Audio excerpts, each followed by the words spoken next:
recognition of Professor Beezley's contribution to knowledge of the nation's history and culture, the Mexican government awarded him the Oatley Medal in May of 2017, confirming his international reputation.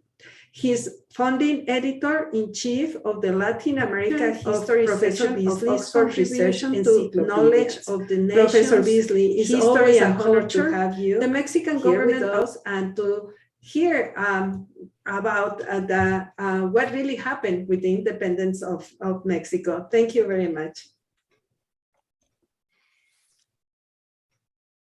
I'm honored to have this opportunity to discuss the bicentennial of Mexican independence in 1821. For this honor, I have a number of people I must thank before we begin.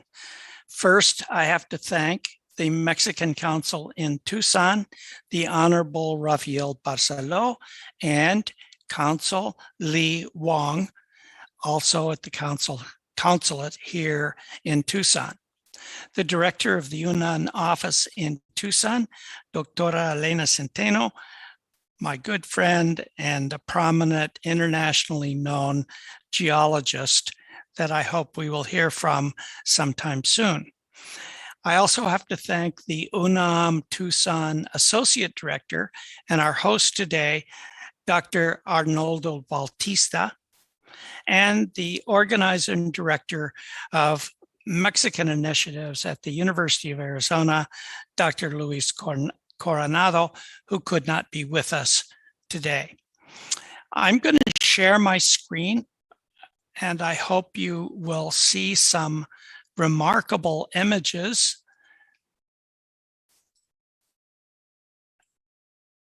There we go. Yes. So the title of my talk today is Almost Forgotten Men and Events When Independence for Mexico 200 years ago. Mexico is celebrating the bicentennial of the victory for independence, and we need to at least take cognizance. We need to at least think about who the men and women were who achieved that 200 years ago. On September 27th, 1821, rebel troops entered and occupied Mexico City to complete the struggle for national independence. Here we see the patriots marching into Mexico City with a famous Arc of Victory in downtown Mexico City. Mexico's campaign for independence from Spain was initiated on the night of September 15th, 1810. We all know that and celebrate it. It's the time when Padre Miguel Hidalgo called on the parishioners in the village of Dolores, now Dolores Hidalgo, Guanajuato, to defeat the Spaniards. And here's a classic image of Padre Hidalgo and the Grito de Dolores to initiate the campaign for independence.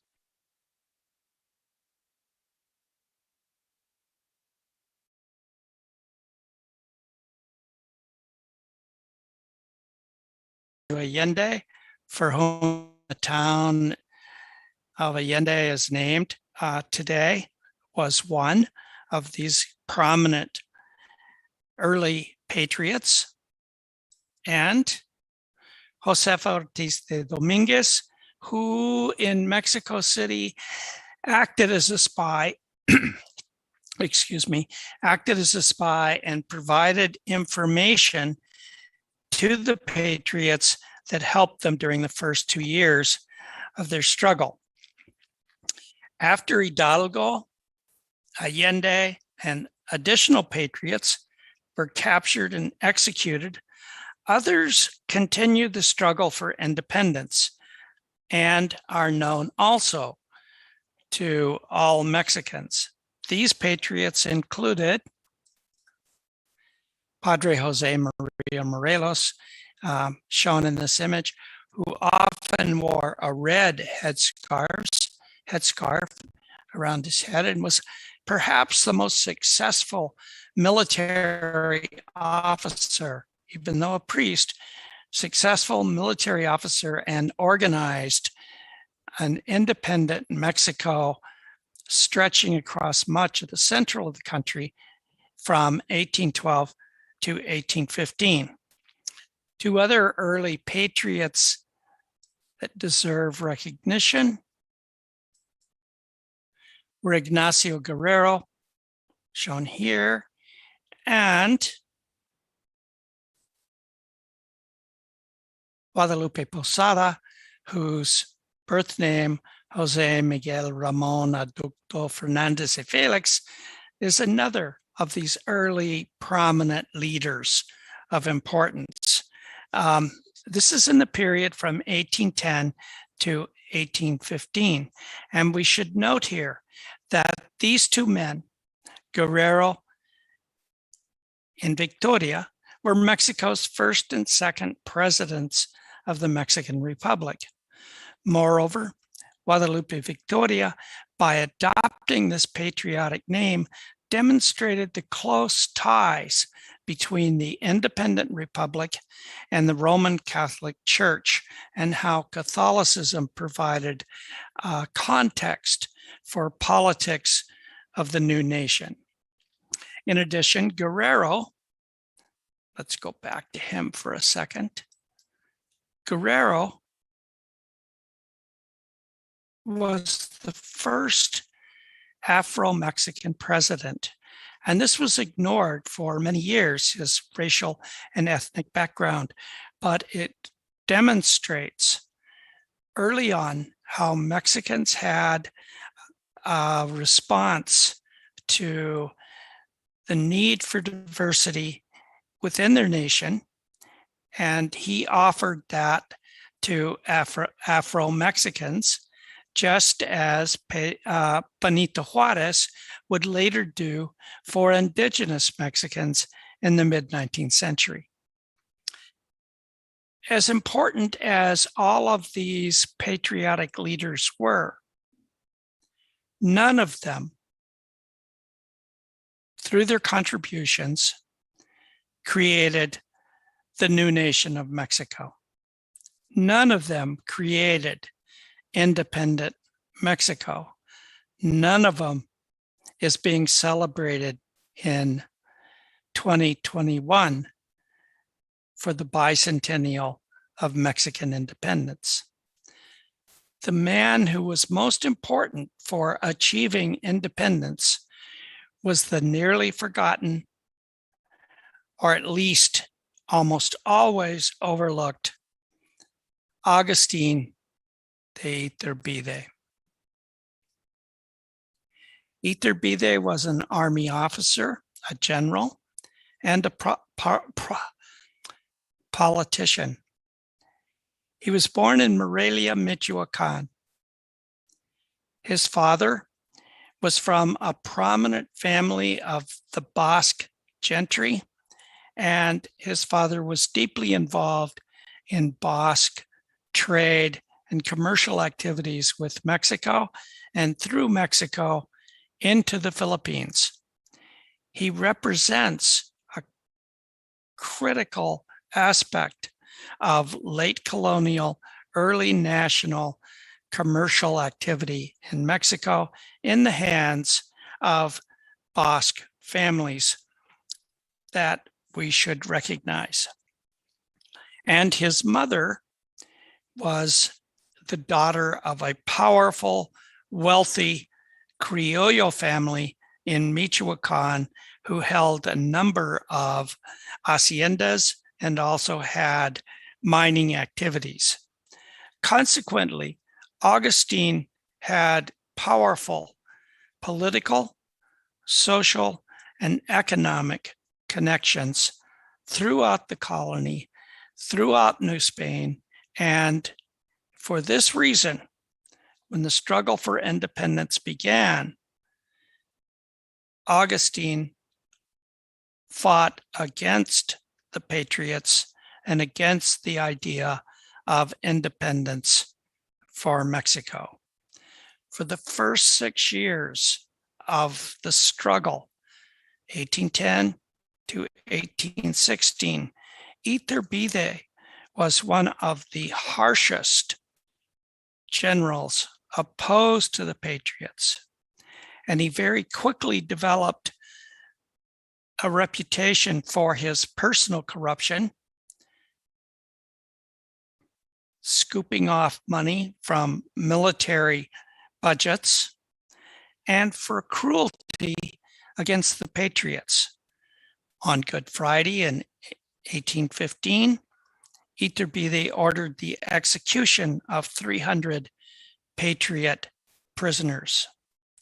In addition, he ordered the arrest of 200 females, the wives, mothers, daughters, girlfriends of Patriots.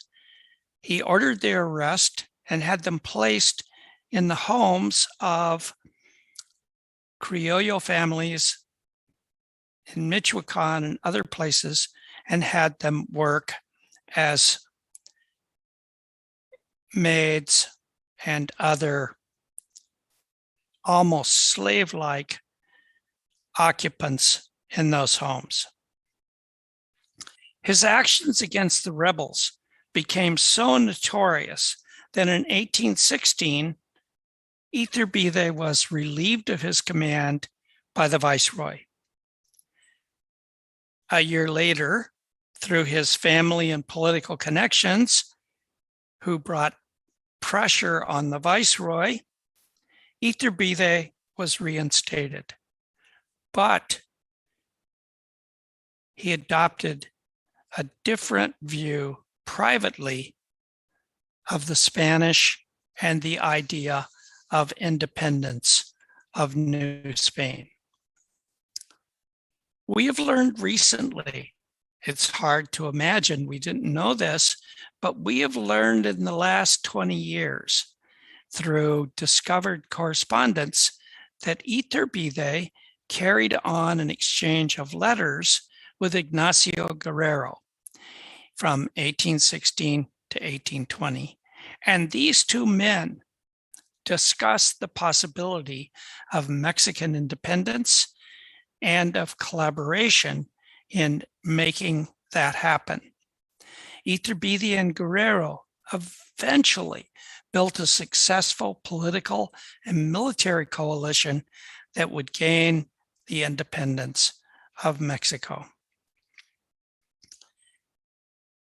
The independence struggle and the eventual victory resulted from Iturbide's alliance with Guerrero, but took place within the context of international events.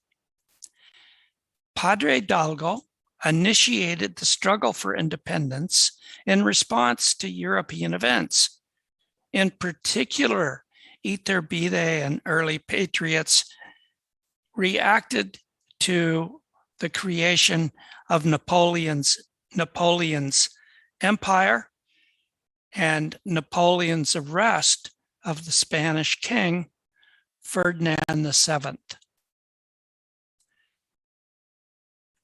Napoleon ordered the invasion of Spain, and once it was more or less successful, he placed his brother, Joseph, on the Spanish throne.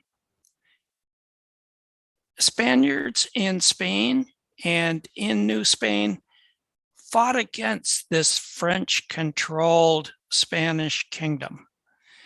And the struggle for independence was in many ways a response to French control of Spain. In particular, those who opposed Napoleon and his brother created the Constitution of Cadiz, or the Constitution of 1812. This statement, in opposition to the French, attempted to create a Spanish Commonwealth and a constitutional monarchy with strong liberal enlightened origins. So there's a three-way competition taking place here. The French trying to stay in power in Spain, the Spaniards who want a new Spanish Commonwealth, and then the Patriots who want an independent Mexico free of Spain. This was the international context in which these things took place. The situation changed dramatically in 1815 when a coalition led by the British defeated Napoleon's army and, among other things, restored Ferdinand VII to power. Here I have to say, at least those of you in the United States will recognize what kind of severe punishment this was.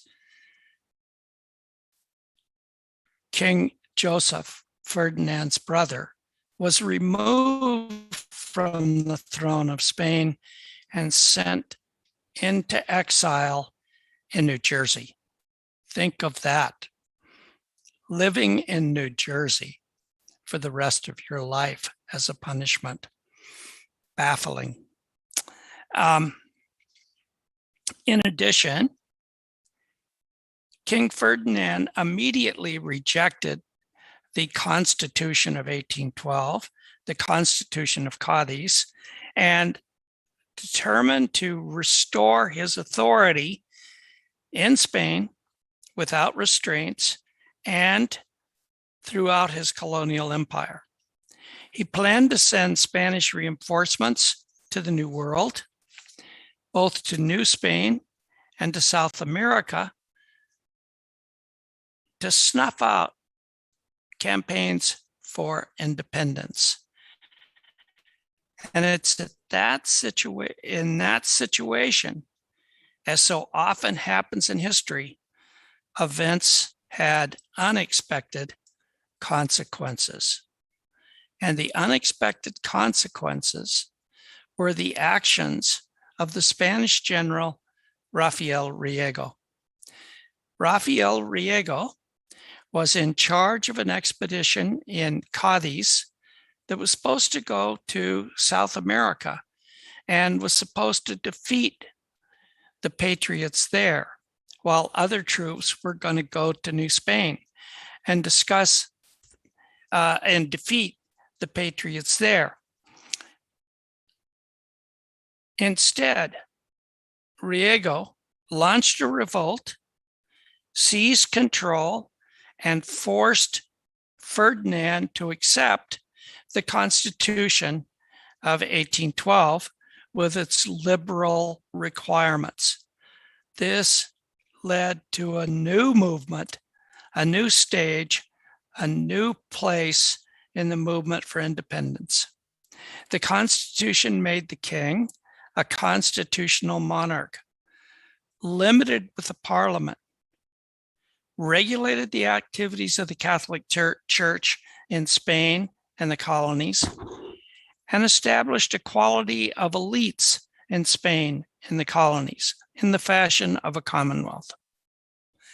The immediate result was that Agustin Iturbide became an advocate of independence and wrote a plan that called for Mexican independence with 3 guarantees.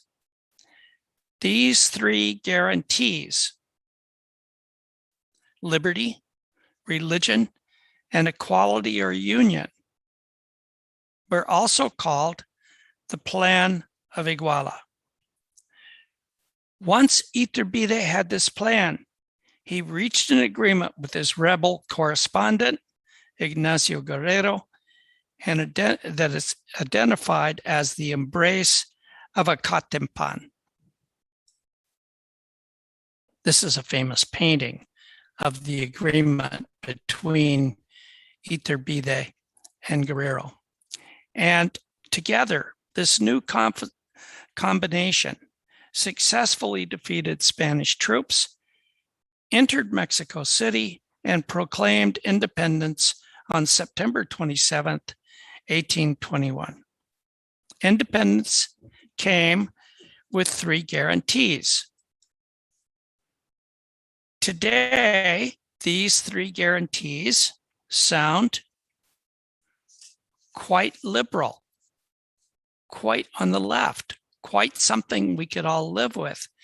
But in reality, when we look at Iturbides's 3 guarantees, they are indeed quite conservative and not what one would expect. Liberty. Liberty called for the independence of New Spain, but it carried with it the idea that Ferdinand VII would come to Mexico and be the new king of Mexico. Or, if Ferdinand VII would not come, that his brother Carlos would come and be the king of Mexico. Or, if Carlos didn't come, some other European monarch would come to be the king of Mexico. This shows how misguided Iturbide and many of the Mexican colleagues, many of his Mexican colleagues were, to think that a European king was going to come and become a monarch of an independent Mexico. Still, this idea of a Mexican monarch survived into the 1860s and only ended with the execution of the Emperor Maximiliano. Religion. Many people would guess that religion, as one of the guarantees, meant the freedom of religion, that there would be opportunities for people to participate however they wanted to in religious activities. That was not the case. The idea was that the new constitution of the new republic, of the new nation, would have only one religion. Only the Roman Catholic Church would be permitted in Mexico, no other religions. And this, in fact, for many years became the rule. Equality. Again, today, because in the 21st century, we tend to think about equality in terms of widespread diversity, widespread opportunities for people to participate in society. But in fact, equality, according to Iturbide and Guerrero, involved only the equality of Spaniards who happened to be in Mexico and Spaniards who were born in Mexico. Spaniards born in Mexico were known as criollos. They would be equal. Below them would be a social hierarchy of mestizos, Indios, Afro-Mexicans, and other groups. So equality was very, very limited. What provides an additional character that could only happen in Mexico because of its wonderful way that the history of the nation always surprises everyone who studies it, was that since no European kings, no European royalty would come to be the king of the new Mexico, Iturbide arranged to have himself named the first emperor of Mexico. And as the emperor of Mexico, Iturbide ruled for 10 months in that position. He managed to create a government. He managed to obtain foreign loans to pay some of Mexico's major debts. That money eventually came from France. He also secured diplomatic recognition of Mexican independence from Great Britain and the United States. And here, at least again, as a kind of unusual anecdote, we have to recognize that the U.S. minister who came to Mexico was Joel Poinsett from South Carolina. He did not enjoy being in Mexico, but when he returned, he took back to South Carolina and the United States various botanical specimens that he promoted in the United States. And one of these, out of his modesty, he named for himself. He named the plant the Mexican Christmas flower. He named the poinsettia. And this, of course, is prominent throughout the United States. And everyone has a poinsettia with their Christmas tree.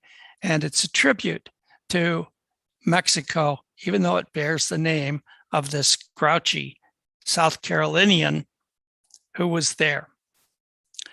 A rebellion after 10 months forced Iturbide to resign. And he gave up the title of emperor, and he went into exile in March of 1823. He was supposed to go to Italy and stay there with the promise of 25,000 pesos per year as long as he stayed there. The agreement also said that if Iturbide ever returned to Mexico, he would be arrested and executed. In 1827, Iturbide learned that the Spanish were planning to invade Mexico, so he rushed back to warn the Mexicans and to prepare a defense. When he arrived back in Mexico, he was captured and executed according to the agreement that he had signed. His memory since 1827 has faded. And in many ways, the memory of his family has also faded, although they pop up in strange and odd ways. The French supported Emperor Maximilian and his wife Carlota could not have children. And so when they were on the throne of Mexico in 1865, they adopted the grandson of Iturbide to be the heir to the Mexican throne. Later, this same son, grandson of Iturbide, was educated and a member of Porfirio Diaz's family throughout that regime.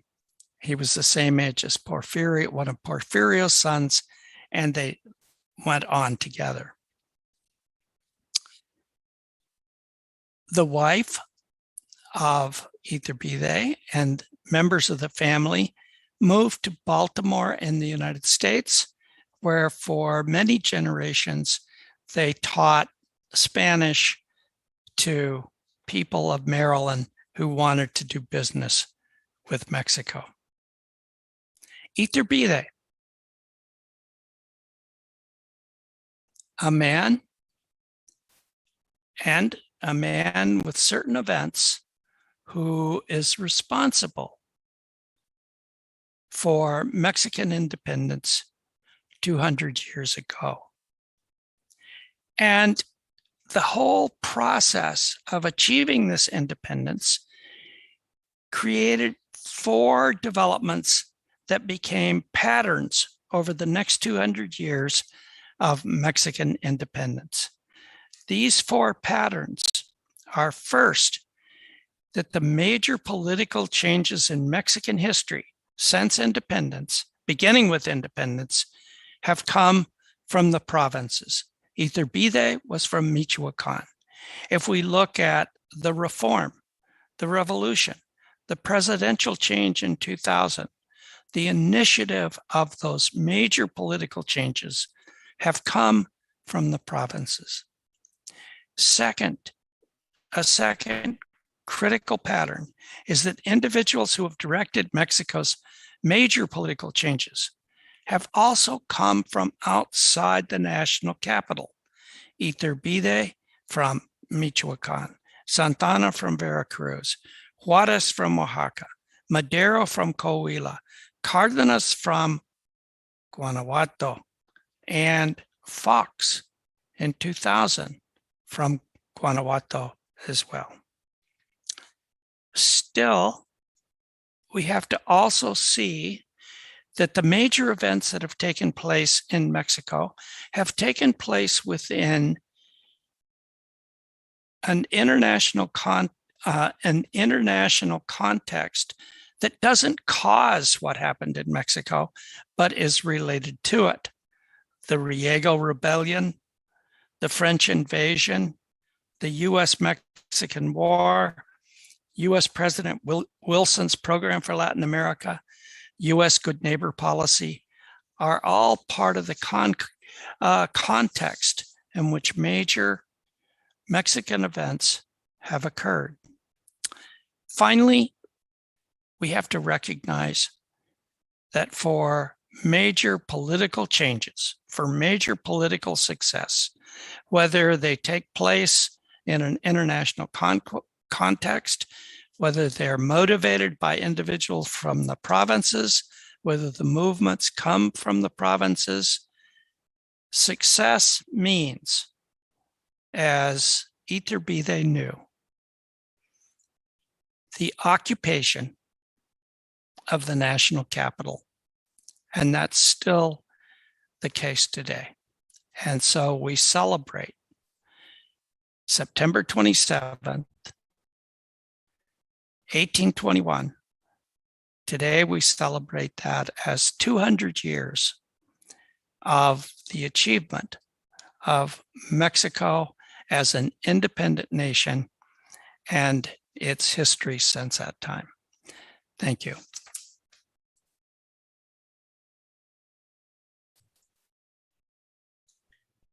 Thank you very much. That was just a wonderful, wonderful conference. For the public, if you want to post your questions on the Facebook, and we will receive them. So while people are posting their questions, let me tell you that Marisol Vindiola is saying greetings from BC Tucson. And also Kelly Castro is saying, ay, el pobre en New Jersey. Gracias, Bill Beezley, por siempre incluir lo personal y lo humano en su trabajo. And Guillermo Ibarra says, saludos. So we're waiting to see if there are any questions or comments coming. And in the meantime, I have a question.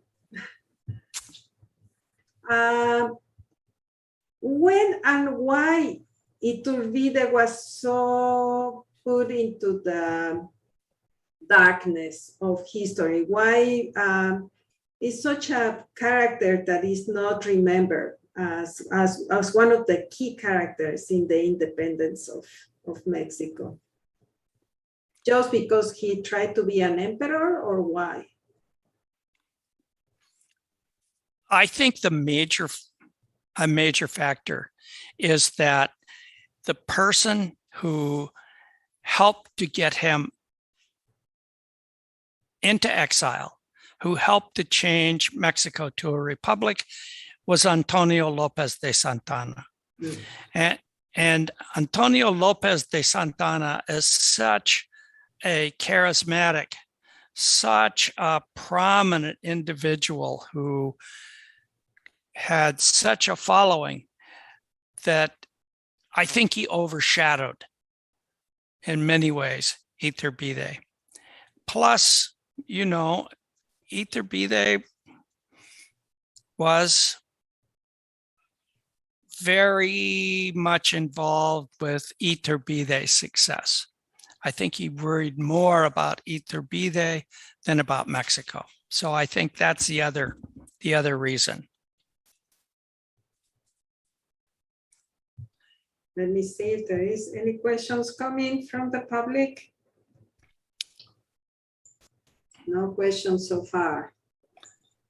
Okay, I think we should tell them if they don't ask their questions right away, we're going to start charging $1. Yeah. And before you know it, they'll have to pay. Yeah, let's see. If I may, I would like to ask a question real quick. Sure. Beezley. You just narrated spectacularly and in a nutshell, a very long period in which different factions, different people with different thinking of what being free meant in still the Viceroyalty of New Spain before becoming Mexico. So my question is, throughout those years, was there any tension, any intellectual tension or debate like the one we saw, for example, in the French Revolution or in the American War of Independence as to whether to have a monarch or to have a president, whether to have parliament or to have a Congress? I think that you just touched the surface of that when you explained what religion in the three guarantees meant. It was not freedom of religion as we would understand it in the United States, but rather it was an appeal to the majority of the Catholic population in Mexico. So is there any debate throughout those years as to what type of government Mexico would want?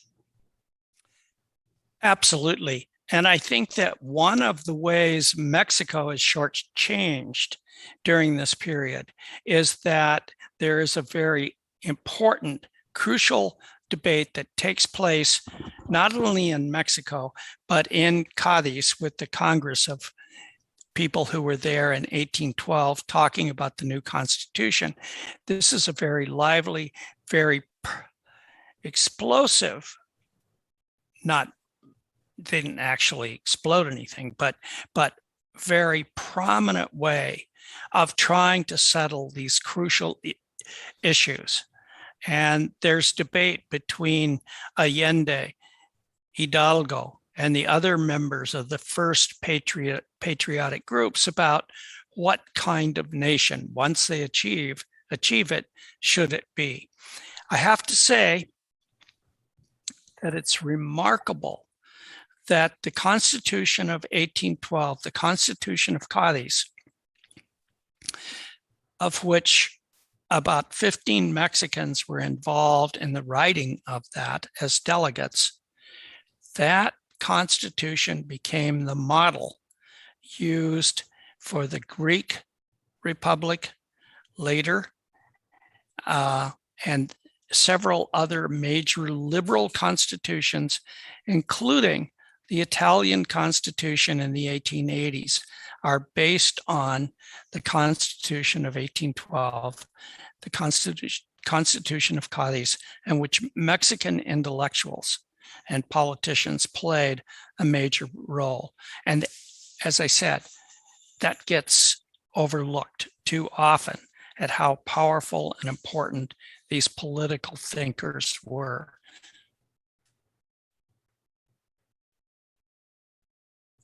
Thank you. There is Luis ECG, congratulations for the great lecture.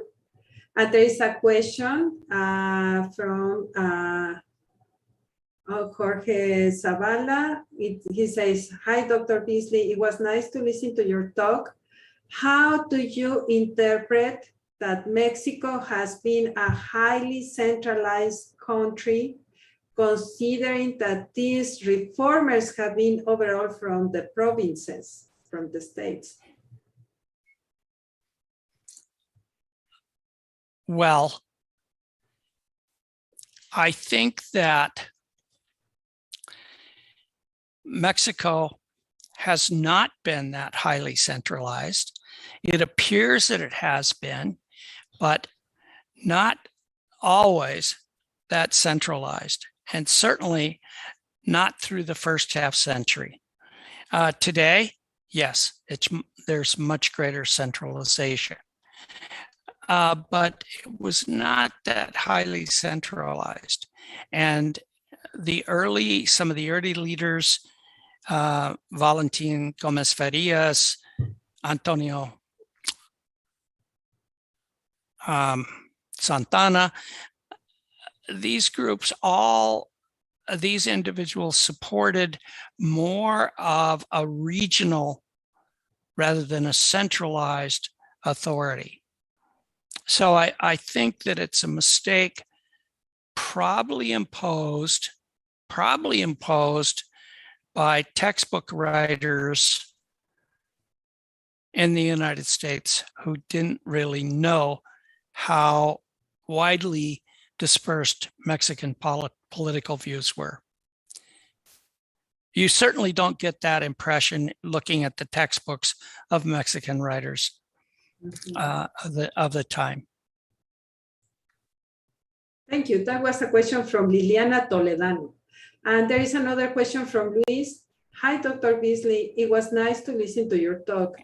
How do you interpret that Mexico has been a highly, the one about the highly centralized is a question from Luis. And a question from Liliana Toledano, which is a good question, is, I have a question for Dr. Beezley. Beyond official history, are there groups with an alternative narrative about the independence of Mexico that value the contribution of the people who achieved the independence of Mexico?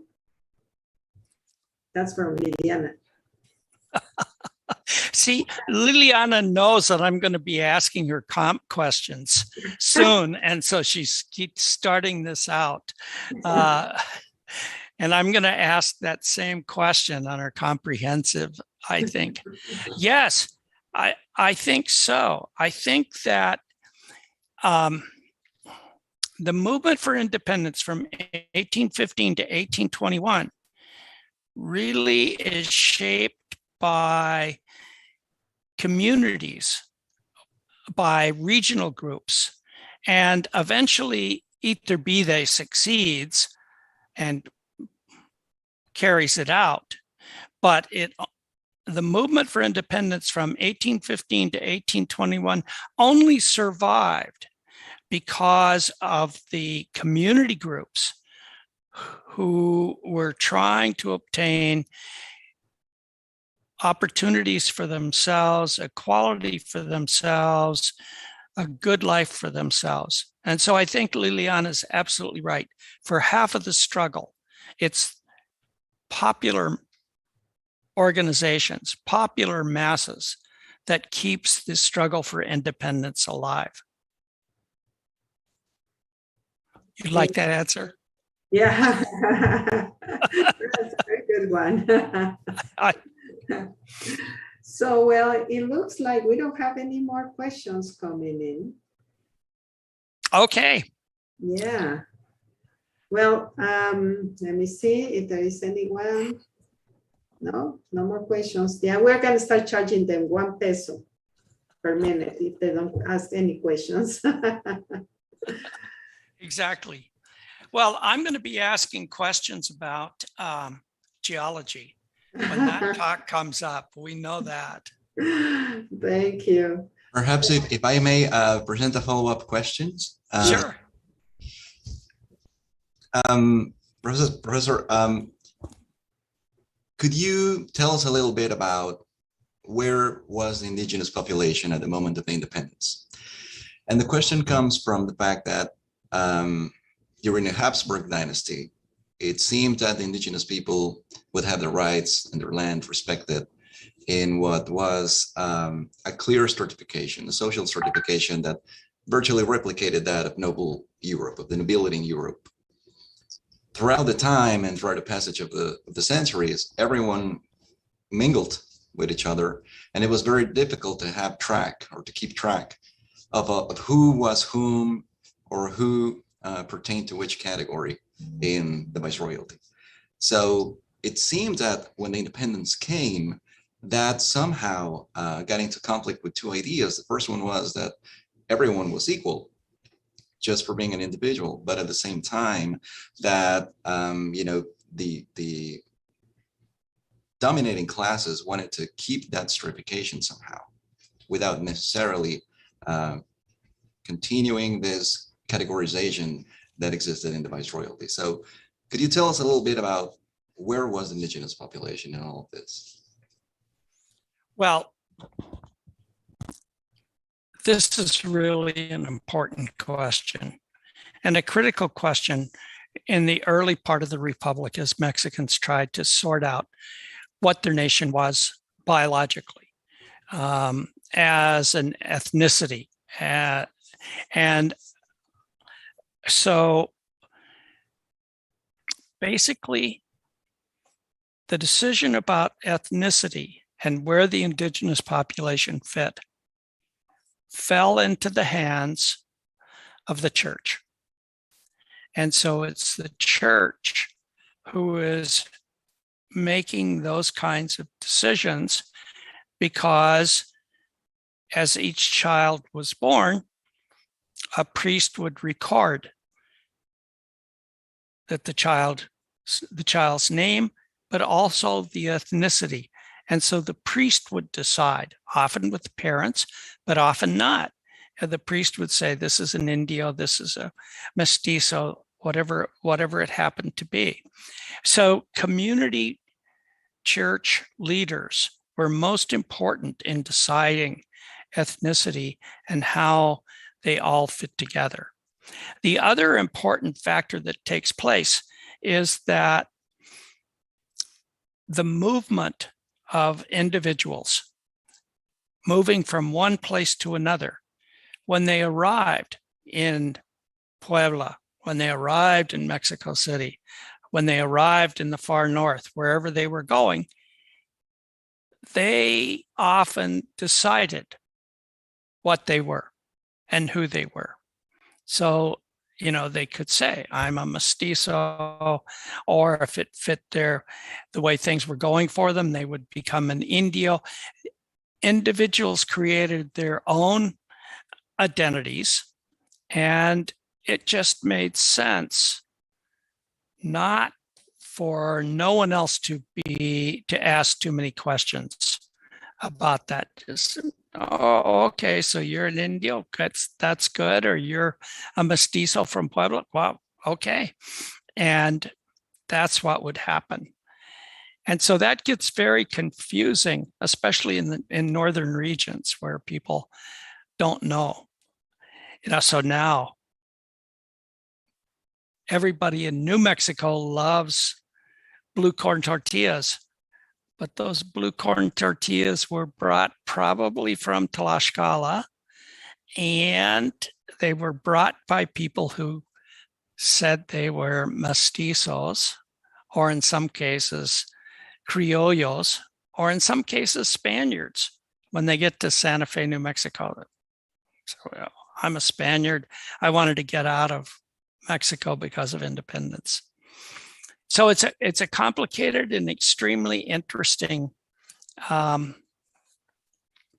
question to try and sort out. Thank you. We have one more last question. Okay. That is also from Liliana Toledano. You are here on an exam. What sources would you recommend to use to write a history of the independence period from the perspective of people from below?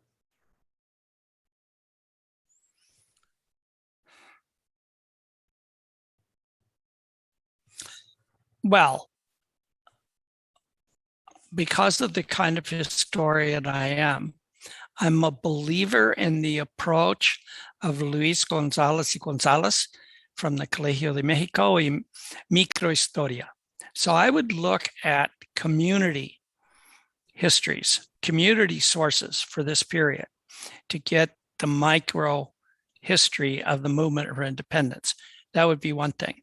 The other thing, and I'm surprised, she'll be disappointed if I don't say this, is the music, because there are songs from the period, there are songs that sing about the folklore of different areas and the legends of different areas. And those provide really important sources of information. And third, I would look at accounts of the so-called bandits, especially on the highway from Veracruz to Mexico City through Puebla. So there were supposed to be bandits all through there, but in many cases, they were groups that were fighting for independence, and there's stories and legends about them, and those have been collected in local archives. And so I would look for those. I would look at those. Thank you, Dr. Beezley. There are still bandits in the same length of the road, but very different ones today. Oh. I think we are coming up, running out of time, and this was just a wonderful chat with you. And I want to thank all the audience for being with us today. I want to thank the Consulado de Mexico in Tucson for organizing this event. Thank you very much. It was very nice to be with you celebrating the 5th anniversary of UNAM Tucson. And remember that we keep having interesting and exciting conferences and events, workshops, and so on. So just keep an eye on our website and also the Facebook of the Consulate, because they also help us to promote our activities. I want to thank again William Beezley for this wonderful conversation, this wonderful talk. We always learn something about even our own country when we listen to you. Thank you very much. And thanks to the University of Arizona for all the collaborations that we keep ongoing. That's wonderful to work with all of you. Thank you, Consul Wong Medina, for being with us, and welcome to Tucson. This is one of the first public events that you are having. So you are very welcome, and I hope you enjoy being with us.